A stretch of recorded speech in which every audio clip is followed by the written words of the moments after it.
Savoir contrôler ses dépenses.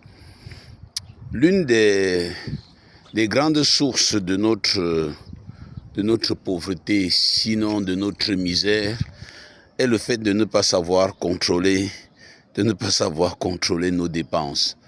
Et la qualité de nos dépenses, et l'opportunité de nos dépenses, et la quantité de nos dépenses. Voilà les trois éléments. Quantité, qualité et opportunité. Et beaucoup de personnes se sont le plus souvent plaintes que leurs mains sont trouées. Et souvent même les voyants ont dit que certaines personnes, on avait percé leurs mains. Et donc tout ce qu'ils avaient, ça sortait par le bas.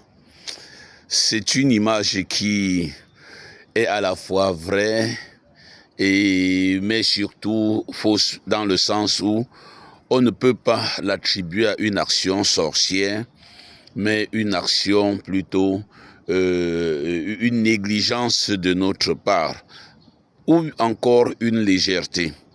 Nous sommes pauvres parce que nous dépensons trop, mal et de manière inopportune. Beaucoup de personnes, si elles calculaient la masse d'argent qui arrive par leurs mains au cours d'une semaine, d'un mois, se rendraient compte qu'elles sont bénies de Dieu, vraiment bénies de Dieu, abondamment bénies de Dieu. Mais en même temps, il faudrait commencer par se demander comment dépensons-nous ce que Dieu nous donne. Nous dépensons ce que Dieu nous donne sur des choses inopportunes. Je ne voudrais pas venir dans certains détails. Combien dépensons-nous dans le domaine en investissement? Combien dépensons-nous dans l'investissement en matière culturelle, spirituelle? Mais maintenant, c'est là où on apporte, où j'appelle l'opportunité. Est-ce que la dépense est opportune? Mais combien dépensons-nous en luxe? Beaucoup de personnes dépensent pour être beaux.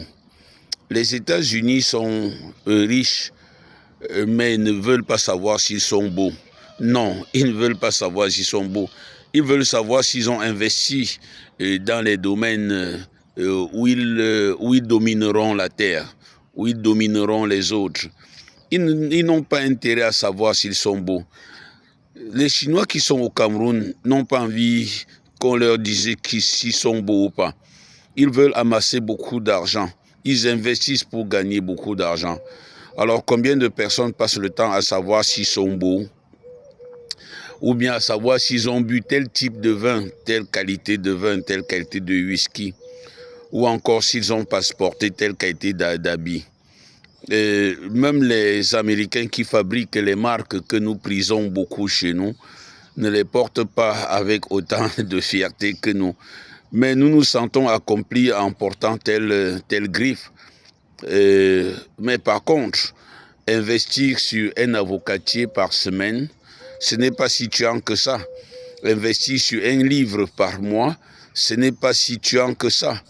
Investir sur un animal d'élevage par semaine, ce n'est pas si tuant que ça. Donc nous ne sommes pas pauvres parce que nous n'avons pas d'argent. Oui, il y a des cas aussi où il n'y a pas d'argent.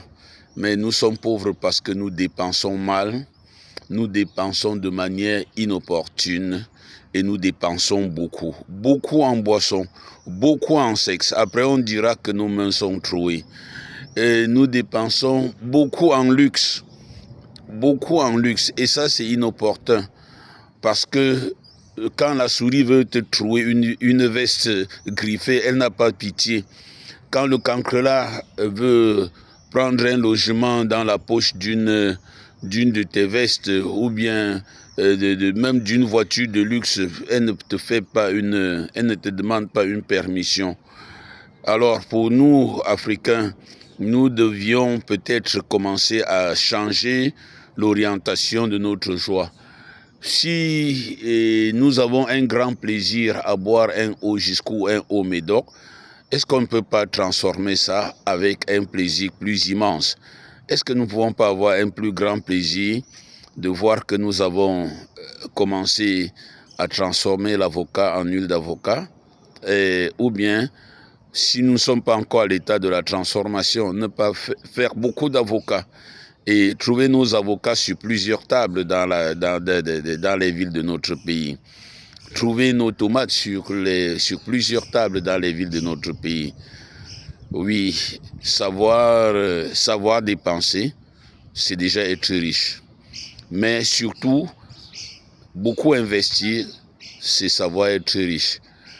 Beaucoup vont demander investir ou dans un pays où il y a beaucoup d'impôts. C'est malheureux aussi que l'impôt dépasse l'investissement dans notre pays. Mais on peut encore continuer à travailler la terre, à s'enrichir. Ils mettront les impôts là bientôt dessus.